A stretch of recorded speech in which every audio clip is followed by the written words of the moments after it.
Teologi saya berbeda dengan banyak orang sehingga banyak orang anggap saya sesat. Tetapi herannya mereka tidak bisa duduk dengan saya bisa duduk dengan siapapun, sekalipun duduk dengan orang Islam yang mau bunuh saya. Hari ini kita memulai koinonia online kita, ya, di mana seluruh dunia ada bersama-sama dengan kita, seluruh dunia, Indonesia diaspora tentu yang berbahasa Indonesia, ya. Di waktu-waktu ini kita sudah semakin semakin mendunia, ya. Dunia itu ada di telapak tangan kita. Jadi nanti tidak akan ada alasan Anda belum pernah mendengar Injil. Yang ada adalah Anda tidak mau atau Anda tidak mau meresponi. Ya, haleluya. Sebentar, ini Pak HW ada resen. Ada apa Pak HW? Iya Pak. Ya, silakan. Aduh, saya nih hari ini pagi-pagi tadi saya tuh mesti bantu teman saya ke gereja Jerman karena dia bikin lektoran, saya jadi bantu. Saya dapat firman Tuhan yang sebetulnya sudah lama Pak. Saya tahu, boleh nih ya cerita sedikit Pak ya? Boleh dong. Boleh ya? Ya. Itu di Matius 21 dari ayat 1 sampai 9 itu dibacakan oleh teman saya ini, ya. Dia baca, setelah saya renungkan, saya tuh dapat firman Tuhan ini dengan kesaksian seorang dokter hewan, Pak. Dokter hewan itu sebetulnya dia dokter hewan yang dia sebetulnya sudah lama, Pak. Dia cuma tahu begitu aja soal Bible, tapi nggak mengimaninya. Begitu dia dengar firman Tuhan ini, dia sampai kaget. Dia bilang itu di Matius 21 ayat 1 sampai 9 itu, dia mendapatkan Tuhan yang sejati karena dia dokter hewan. Pada ayat 5 itu dia bilang itu keledai yang bodoh, yang masih baru, mau dan mengenal Tuhannya. Jadi keledai itu kan keledai muda Pak. Kalau keledai muda itu kan kalau belum pernah ditunggangi akan berontak-berontak Pak. Ya. Ya, dan dokter ini bilang keledai itu yang begitu binatang itu kok mengerti siapa Tuhannya. Saya ingat itu kesaksian dia. Kok saya ini nggak mengerti Tuhan saya, nggak tahu Tuhan saya itu siapa. Akhirnya dia sujud dan dia bilang, Tuhan ampuni saya. Aduh, saya juga jadi ikut terharu Pak. Bukan main. Firman Tuhan ini menurut saya, aduh, minta ampun Pak. Saya kadang-kadang pikir, kalau kita renungkan tiap hari, bukan main berkatnya Pak. Terima kasih Pak. Haleluya, luar biasa ya. Ya, itu memang belum pernah dibahas ya, tentang keledai ini ya. Karena makanya ada disebut keledai jantan yang menendang itu, Ismail itu artinya orang yang begitu liar, begitu hebat, tidak terkenali. Kalau keledai tunggangan, keledai yang bodoh, ya kan, karena sudah dilatih kan, makanya disebut keledai jantan yang menendang sana kemari. Nah, itu memang itu belum pernah kita bahas ya, Pak, tentang keledai itu Pak. Mengapa naiknya keledai? Iya ya kan, mengapa isinya keledai? Dan keledai baru lagi. Iya, baru iya. Yang nggak pernah ditunggangi itu biasanya nggak mau. Beberapa orang menafsirkan, oh itu karena nanti orang Islam yang akan membawa Injil ke Yerusalem, katanya begitu. Enggak begitu ya. Enggak. Itu namanya cocokmologi. Tetapi yang ini bagus ini ya, bagus sekali ya, bahwa justru mengapa orang-orang yang bebal, mereka tahu, mereka yang dianggap bebal oleh dunia, dianggap bodoh oleh dunia, tetapi malah justru bisa menerima Yesus. Orang-orang yang merasa hebat, merasa cukup, kenapa nggak bisa terima ya? Luar biasa. Ini bisa tuh Pak, ini harusnya Pak Awe nanti lebih detail lagi Pak, buat saat teduh Pak. Iya, nanti kalau pas bawa saat teduh hari Sabtu lagi Pak. Ini Dapat firman hari Jumat malam toh, di bawah yang lengkap ya Pak. lama Pak dapatnya, tapi saya agak satu waktu lupa pada waktu. Iya, nanti Jumat malam Sabtu itu dibawakan lagi yang lengkap Pak.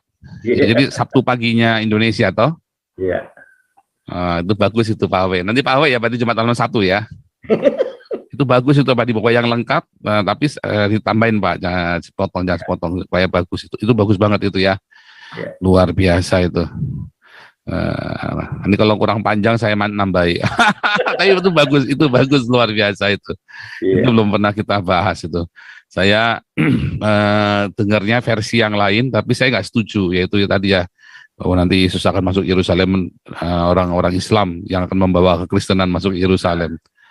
Tapi nggak jauh ya, justru orang-orang kita. Meleset. Karena nggak iya meleset, karena yang namanya dua saksi itu selalu orang Yahudi dan kita. Iya. Orang Kristen. Orang Islam nggak termasuk. Ya, tema kita, kita akan mulai dengan tanya jawab Alkitab dulu seperti biasa, ya. Sebentar, kita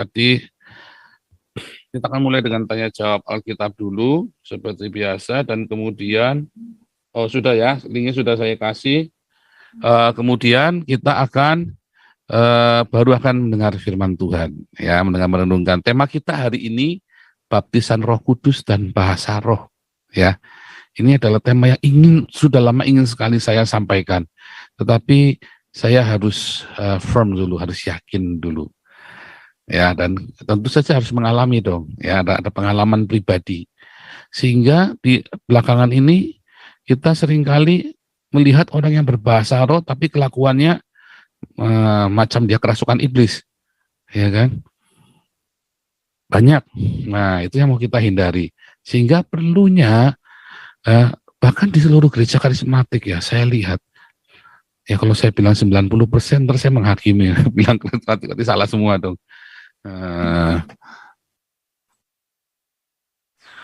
Jadi, menarik sekali ya, saya bilang ya separuh lah, ya. Separuh dari orang-orang gereja Pentakosta karismatik yang saya temui itu, yang ngaku-ngaku berbahasa roh dan penuh Roh Kudus, ngawur ya, salah. Makanya hidup mereka nggak berbuah, kacau sekali hidup mereka, ya. Oke, sebelum kita mulai ini ya, Pak Sofianto ini, Sofianto, silakan Sofianto.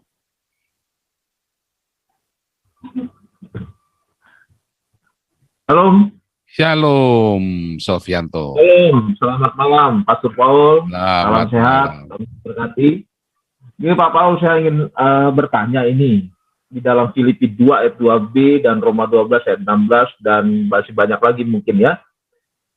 Rasul Paulus kan sering mengatakan bahwa sehati sepikir. Nah, kalau sehati sepikir, apakah memang di dalam kekristenan, apakah kita tidak diperbolehkan berbeda pikiran, berbeda pandangan? Ini yang dimaksud sehati sepikir itu apa Pak Paul ya? Dan konteksnya apa ya? Ya, terima kasih Pak Paul. Juga tuh ya, menarik juga tuh ya. Ya Pak Paul. Apakah kita nggak boleh berbeda ya? Ya Pak Paul. Wah, ini menarik sekali. Tapi kalau kita ngelihat dari teladannya, ya, para rasul itu sering berbeda pendapat loh, ya kan? Para rasul itu sering berbeda pendapat. Paulus dengan Barnabas, Paulus dengan Petrus, ya, antara para rasul sendiri ya. Dari masih mereka belum penuh Roh Kudus, sampai mereka sudah penuh Roh Kudus pun, mereka masih sering berselisih pendapat, berbeda pendapat, ya. Karena memang dari awalnya ya Tuhan memang mengizinkan perbedaan. Makanya di dalam pengajaran Tuhan Yesus pun kepada orang banyak, ia selalu mengajar dalam perumpamaan kepada para muridnya, kepada para rasul ini yang 12 ini, Yesus selalu menjelaskan apa adanya dan sesuai dengan pemahaman mereka masing-masing. Sesuai dengan pemahaman mereka masing-masing. Itu penting ya kata itu, sesuai dengan. Bentar ya, itu ayatnya kita buka saja. Yesus menjelaskan sesuai dengan pemahaman mereka masing-masing. Yesus menjelaskan dengan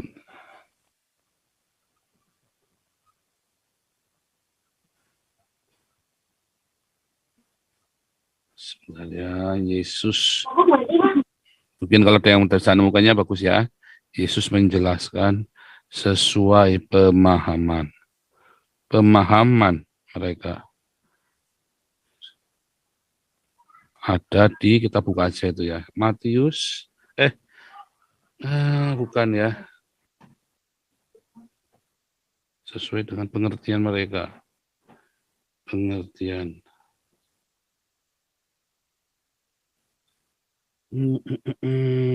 Sebentar ya, saya mesti nyari ayatnya nih, sebentar. Kalimatnya itu harus tepat ya, harus tepat. Jadi Yesus menjelaskan dalam perumpamaan kepada orang banyak, kepada muridnya berterus terang.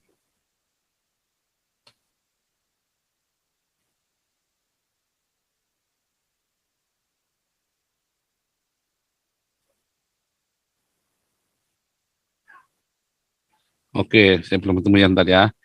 Karena itu harus persis ya. Saya mau supaya persis. Kenapa sulit sekali ini? Bentar ya. Nanti sambil jalan ya, sambil jalan nih kelamaan. Jadi kepada orang banyak itu Yesus menjelaskan dalam perumpamaan, tapi kepada murid-muridnya ia menjelaskan apa adanya sesuai dengan pemahaman mereka atau pengertian mereka masing-masing. Artinya sesuai dengan pengertian mereka masing-masing. Pengertian mereka nggak sama loh. Pemahaman mereka nggak sama loh. Saya nggak cerita beda level ya, bukan. Tetapi setiap orang pada kenyataannya, saya ngomong ini aja orang pemikirannya bisa beda-beda loh. Itu fakta, kita nggak bisa pungkiri. Ya, itu fakta, kita nggak bisa pungkiri. Nah, jadi kalau pemahamannya beda, pasti cara berpikir mereka beda tuh. Nggak mungkin nggak mungkin mereka satu pikiran. Mereka kan punya pikiran yang berbeda. Pada kenyataannya, setelah para rasul ini nggak ada pun, gereja pun punya banyak sekali aliran loh. Ya kan? Bahkan akhirnya ada yang berani, kok sejak tahun 300 itu ya, sejak konsili Nikaya, gereja tuh berani nuduh orang lain itu sesat, bidat, penjarakan, ya, asingkan. Dulu-dulunya mereka hanya cuman ngomong, oke, kita nggak ini, tetapi nggak melakukan upaya hukum untuk melawan saudaranya sendiri. Setelah konsili Nikaya itu gereja berani melakukan tindakan hukum loh. Nah itu kan serem. Artinya kan memang ada perbedaan. Lalu bagaimana bisa perbedaan itu berguna? Nggak berguna, perbedaan itu nggak berguna. Nah yang suruh kita terus bertengkar karena perbedaan siapa? Perbedaan kan selalu ada, ya kan? Tetapi kenapa Rasul Paulus bilang kita harus sehati sepikir, setujuan. Tetapi bukan berarti harus satu pendapat loh. Kalau kita sehati, sepikir, setujuan, nah itu kalau dari ayat-ayat selanjutnya kan tidak mencari kepentingan diri sendiri. Artinya kita sehati itu apa sehati kita? Kita punya tujuan yang sama. Dalam hal banyak pemahaman kita bisa beda loh. Tetapi kalau untuk satu masalah Tuhan Yesus ya juru selamat kita adalah majikan kita, itu kita nggak boleh beda. Ada yang banyak hal yang kita bisa berbeda, tetapi ada yang nggak boleh berbeda. Makanya saya bisa duduk sama orang Katolik sama saksi Yehova ketika pendeta-pendeta yang katanya penuh Roh Kudus itu nggak bisa. Saya kemarin diceritain ada seorang yang luar biasa dipakai Tuhan dan penuh Roh Kudus katanya, bahkan dia melakukan ritual Sabat dan makanan kosher. Terus dia ketemu sama rekan saya, ya, yang kemarin itu ya, di itu rekan saya yang sama-sama memberitakan Injil kepada imigran-imigran ini. Mereka baik sekali ya, dulu hubungannya baik sekali. Terus suatu ketika mereka ngomong-ngomong detail gitu kan, terus bilang, teman saya ini kan bekas alumni dari Advent hari ke-7 kan, dan tidak percaya adanya neraka, ya kan? Orang Advent, orang saksi Yehova kan nggak percaya ada neraka. Lalu orang ini langsung menjauh.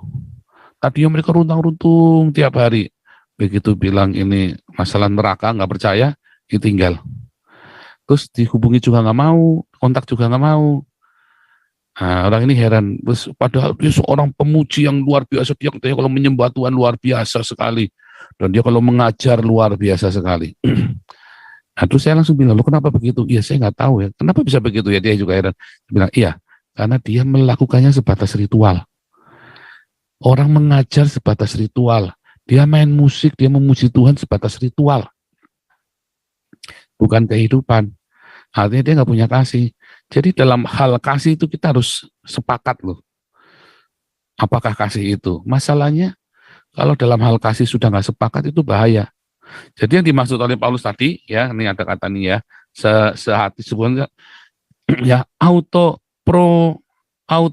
fronete, ya auto fronete auto agapen, ya terus ekontes simsikoi, di dalam jiwa, ya dalam psiko, satu jiwanya kita, ya kan, satu pikirannya kita. Loh, kalau ada perbedaan, kita bisa singkirkan perbedaan itu. Begitu maksudnya. Jadi kalau ada perbedaan, singkirkan yang beda itu. Kalau kita nggak bisa duduk untuk bicara yang berbeda, kenapa kita nggak duduk bicara yang sama? Tetapi kan orang punya ego sendiri-sendiri, punya harga diri, punya prinsip, dia bawa benderanya sendiri-sendiri. Beda, ya repot. Teologi saya berbeda dengan banyak orang sehingga banyak orang anggap saya sesat. Tetapi herannya mereka tidak bisa duduk dengan saya bisa duduk dengan siapapun, sekalipun duduk dengan orang Islam yang mau bunuh saya. Ya itu yang ada orang NU itu ya, cendekiawan NU yang ada di Belanda itu kan, pernah makan bareng sama saya. Saya bisa makan bareng dengan, sekalipun mereka mau bunuh saya tetap bisa makan bareng dengan mereka. Saya hanya menolak kalau orang sudah menyangkal, percaya Yesus, kemudian dia menyangkal dan dia kemudian memberitakan Yesus yang lain, ajaran yang lain. Oh itu saya nggak mau duduk. Selesai. Itu buat saya sudah. Karena dia akan menjadi benar-benar musuh di depan mata. Ya, itu nggak bisa kita ajak duduk bareng kalau udah begitu. Hani Kristian, Irena Handono, itu nggak bisa.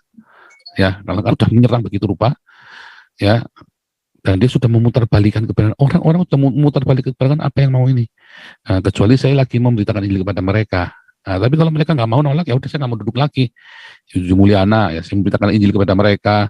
Ya saya di Prayitno, saya dudukan, saya memberitakan Injil kepada mereka. Tetapi kalau duduk terus mereka yang memberitakan saya tolak, nggak mau. Itu beda. Nggak akan bisa sehati sepikir setujuan, tidak akan pernah bisa. Dia pergi ke neraka, saya pergi ke surga. Iya kan? Kecuali dia mau dengarkan, duduk, ya kita ngobrol. Gitu Pak, itu namanya sehati sepikiran. Jadi yang berbeda ya kita jangan omongkan. Kalau kita ikut teladannya kan begitu kan. Tetapi kalau yang sama ya kita duduk. Kita jangan bicarakan yang berbeda. Kita bicarakan yang sama. Sama orang Katolik. Kenapa tim saya banyak orang Katolik? Tim kami ini banyak yang dari Katolik ya. Timnya Damaris, timnya di Damaris, timnya di termasuk di Eropa, tim kami itu banyak dari atau ex Katolik atau apapun lah, pokoknya mereka masih pergi ke gereja Katolik juga kok, nggak masalah buat saya. Itu ya, karena ada hal yang sama yang kita bisa bicarakan, kenapa kita mesti bicara yang beda? Kalau dia setuju ya boleh, nggak setuju nggak apa-apa. Dan saya juga tidak akan menganggap mereka bidat atau sesat karena nggak sama dengan saya. Itu Pak Sofianto. Jadi harus bedakan, hati-hati, jangan sampai kita terjebak. Karena pernah ada seorang itu ya, si Esra Soru ya, dia bilang, oh Tuhan akan lebih mencintai kebenaran daripada perdamaian. Wah, saya bilang Tuhanmu biadab dong kalau begitu. Tuhanmu sama Tuhan saya beda. Tuhan saya mah lebih cinta perdamaian. Karena kebenaran itu relatif. Ya, kebenarannya kita itu relatif. Yang kita pahami tadi kita sesuai dengan pemahaman kita masing-masing. Saya ayat ketemu ini harus ketemu ya supaya enak nih ayatnya harus ketemu. Nanti ya Pak Sofianto kita balik ke sana lagi. Begitu Pak Sofianto ya. Jadi intinya kalau bisa duduk ngomong yang sama, kenapa harus ngomong yang beda? Intinya begitu loh. Oke nih, Junha, silakan Junha. Saya sambil cari ayatnya tadi ya. Ya silakan Junha. Shalom, Ya, selamat malam Pak Paul. selamat malam Pak Jun. Bapak Ibu semua yang berkati Tuhan. Pak Paul bisa minta tolong dijabarkan lebih konkret lagi mungkin bagi pribadi saya juga atau dengan saudara-saudara saya yang lain di Zoom maupun di YouTube mengenai Yohanes 15 ayat 14-15 Pak. Kamu adalah sahabatku jikalau berbuat apa yang kuperintahkan kepadamu. Yang saya garis bawahi di sini Pak, aku tidak menyebut kamu lagi hamba. Jadi pertanyaan saya ini banyak para penginjil atau penyampai firman Tuhan mengatakan kami inilah hamba-hamba Tuhan. Nah ini relevan tidak dengan korelasi ayat ini? Lalu sebab hamba tidak tahu apa yang diperbuat oleh tuannya, tetapi aku menyebut kamu sahabat. Di sini kan Tuhan Yesus tegas menyebut bahwa kita ini bukan hamba lagi. Sedangkan banyak hamba-hamba Tuhan yang menyatakan dia itu hamba Tuhan. Sedangkan di Yohanes 15 ini, tetapi aku menyebut kamu sahabat karena aku telah memberitahukan kepada kamu segala sesuatu yang telah kudengar dari Bapakku.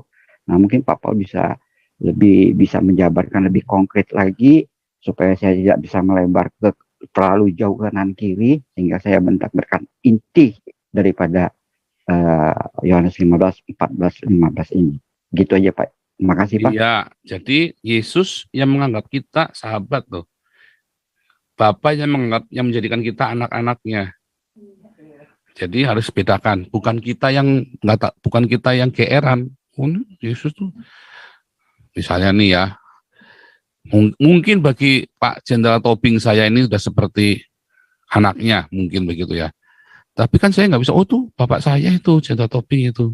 Kayak kemarin tuh ya ada yang ngaku-ngaku anak jenderal atau istrinya jenderal atau apa itu. Wah bukan, dia ngaku-ngaku boleh aja kan. Kayak Muhammad ngaku-ngaku keturunannya Abraham. Ya kan, orang-orang Islam mengklaim, orang mah boleh mengklaim, tapi paling bagus kan Tuhan yang mengakui kita. Nah ayatnya kan bilang, aku kan menyebut kamu sahabat. Tapi kita ini tetap harus tahu diri. Kita ini adalah hamba-hamba yang harus tahu diri, dulos. Biar ia yang menganggap kita anaknya, biar ia yang menganggap kita sahabatnya. Tapi kita menempatkan diri, seperti anak yang hilang. Bapak, aku mau jadi pelayanmu saja. Enggak, kamu itu anakku. Ya kan, di dalam Lukas 15 anak yang hilang. Si anak ini kembali buat jadi pelayan, budak di rumah bapaknya, asal dia makan. Bapaknya bilang, enggak, kamu anakku. Sama, Tuhan Yesus bilang, kamu sahabatku, bukan hamba. Kalau hamba itu enggak ngerti apa mau tuannya. Tetapi karena kita selalu memahami, kita ngaku-ngaku sahabat, tapi kita nggak pernah mau tahu apa yang kehendak Tuhan Yesus.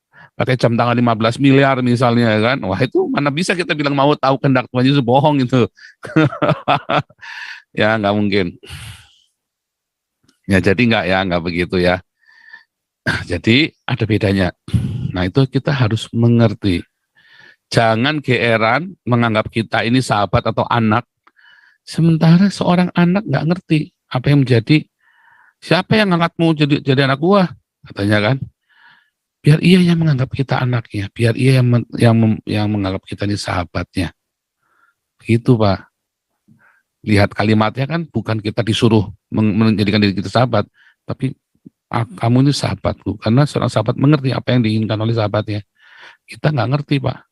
Disuruh memberitakan Injil. Nah, Anda yang mengaku-ngaku bukan hamba Tuhan, tapi sahabat Tuhan atau anak Allah, Anda tahu nggak kehendak bapakmu? Anda tahu nggak kehendak sahabatmu yang diinginkan? Enggak, ya udah. Gitu. Jadi hanya retorika itu, Pak. Orang-orang yang mengaku dirinya anak Allah, mengaku dirinya sahabat Tuhan Yesus, tapi dia tidak memberitakan Injil dan menggunakan jam tangan 15 miliar. Itu retorika, Pak. benar-benar retorika saja. Kalau orang-orang yang tahu kehendak hati Yesus, dia akan jual segala miliknya, dia akan hidup dalam kesederhanaan, dan dia akan berdiakonia dan bermarturia gila-gilaan, Pak. Wah, itu maka Yesus bilang, kau sahabatku. Kalau orang-orang yang ngaku-ngaku anak-anak Bapa di sorga, dia tidak akan menggunakan barang-barang mewah, sekalipun dia diberi kelimpahan. Karena seorang anak tahu apa yang menjadi kehendak Bapakku, katanya Tuhan Yesus kan. Matius 7 ayat 21, bukan orang yang bersuruh kepadaku Tuhan, Tuhan masuk kerajaan Allah, tapi orang-orang yang melakukan kehendak telematau pater, yaitu memberitakan Injil. Jadi kalau Anda mengaku anak Allah, jadi kalau Anda mengaku sahabat Yesus, tapi tidak memberitakan Injil dan bermarturia dan berdiakonia, dan tidak itu dalam kekudusan juga ya, Anda hanya mengklaim saja, hanya ngaku-ngaku, hanya ngaku-ngaku saja. Itu Pak Jun. Mana nih? Cukup jelas ya Pak Jun ya. Baik Pak, makasih Bapak. Jadi hati-hati ketika kita ngaku-ngaku, lebih baik Tuhan yang mengakui kita. Siap Pak. Siap Pak. Gitu ya. Ya, thank you Pak. Thank you.